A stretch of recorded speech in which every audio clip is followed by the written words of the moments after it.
set in World War II on the eve of D-Day in the Channel Islands, which is the only British occupied land in World War II. And two commandos are sent to try and blow up a gun installation to try and distract the Germans away from the Normandy D-Day landings.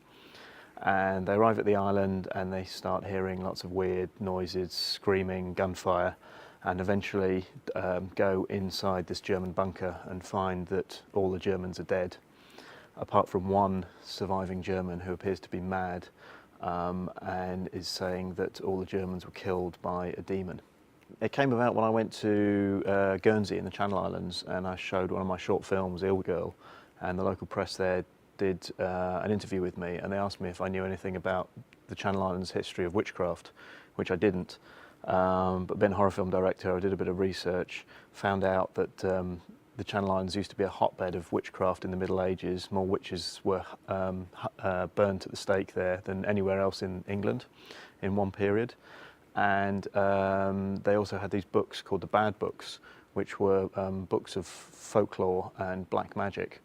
And I basically took the idea of the history of witchcraft and the Bad Books and combined it with Hitler's obsession with the occult and kind of wove it into a World War II story. We did a lot of research, so there's a lot of historical facts in the film.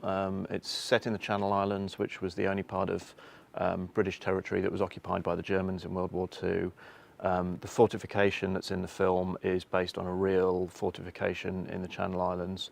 The books of black magic actually exist. I went to Guernsey and found in a vault in a library 5 copies dating back to I think 1700 with instructions on summoning Beelzebub and Lucifer.